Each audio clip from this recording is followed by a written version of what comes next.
জন্মগত দুচোখে অন্ধ, ভিক্ষা করে চলে সংসার। বিভিন্ন সরকারি পরিষেবা থেকে বঞ্চিত একই পরিবারের 3 প্রতিবন্ধী সরকারি দপ্তরে একাধিকবার আবেদন জানিয়েও মিলছে না সরকারি প্রকল্পের সুযোগ সুবিধে।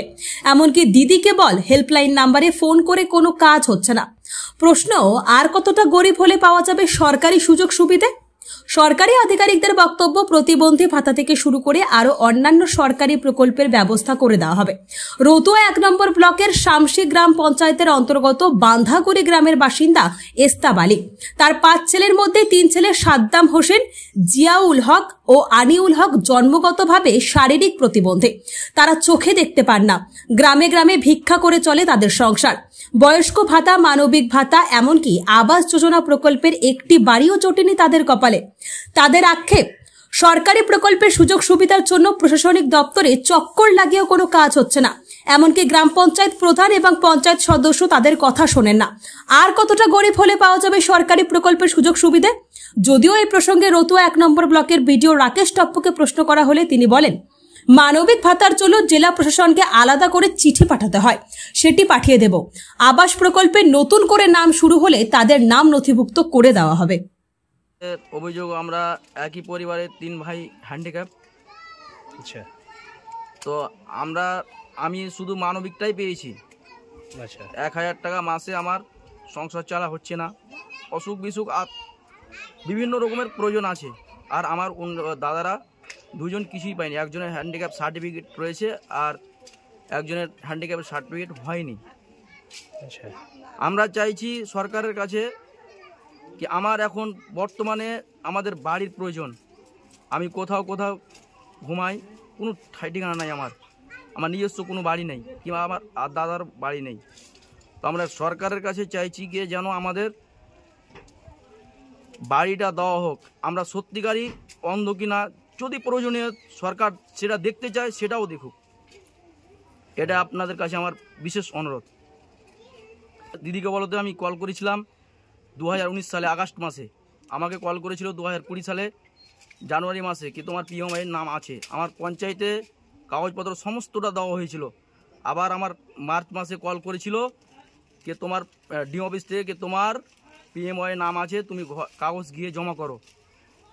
আমি ব্লকে গিয়েছিলাম, ব্লক বলেছিল কি যে তোমার লিস্টে কোনো নাম নেই। 2020-তে মার্চ মাসের 20 তারিখে গিয়েছিলাম আমি, শুক্রবার। তারপরে আমি চলে আসলাম। আবার 2022-এ গিয়েছিলাম, লোকের মুখে শুনে কি আবেদন চলছে। বর্তমানে বিডিও অফিস আমার সঙ্গে কোনো যোগাযোগ করেনি। সোজাই বলেছিল কি তোমাদের ঘরের কোনো অভিযোগ নেওয়া যাবে না। এখন আমি নাম্বার দিয়ে দিয়েছি যে স্টপ লাস্ট কল করেছিল 2020-তে মার্চ মাসের 20 তারিখে, সে নাম্বারও দিয়ে দিচ্ছি 9733 27 07 79। এই নাম্বারে আমাকে কল করেছিল ডিএম অফিস থেকে।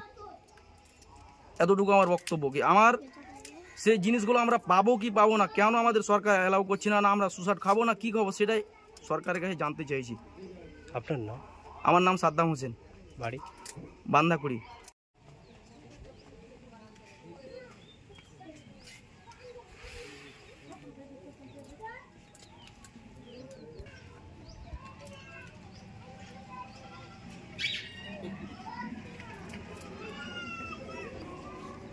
অন্ধ, তো ওরা কিছু সরকার থেকে পাচ্ছে না।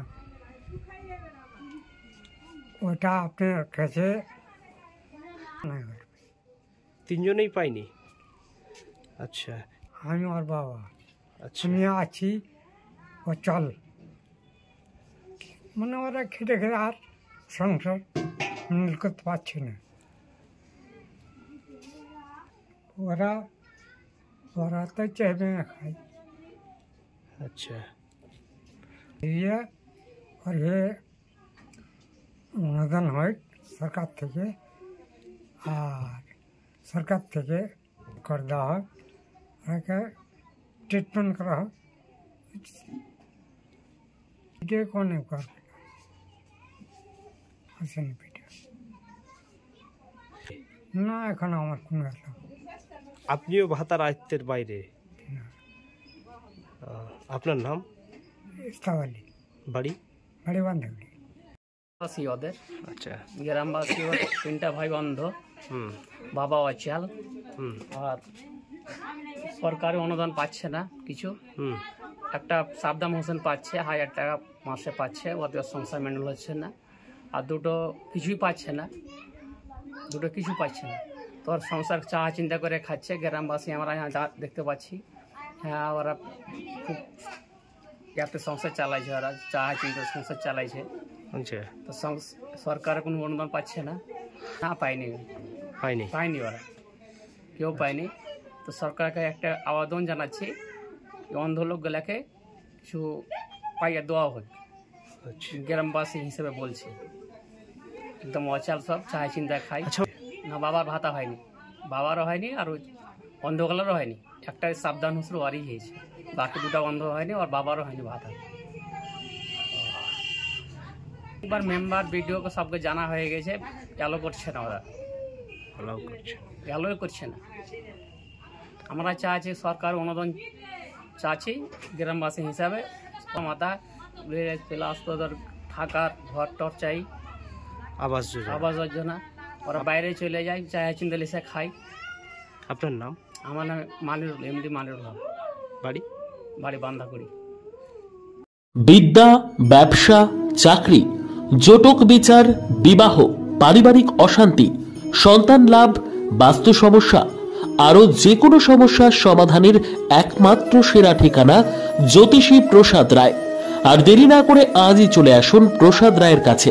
আমাদের ঠিকানা RC80 Bengal Ambuja city centre, Durgapur 16, near Jorhat rotary. Phone নম্বর 7407250555 অথবা 9064620444।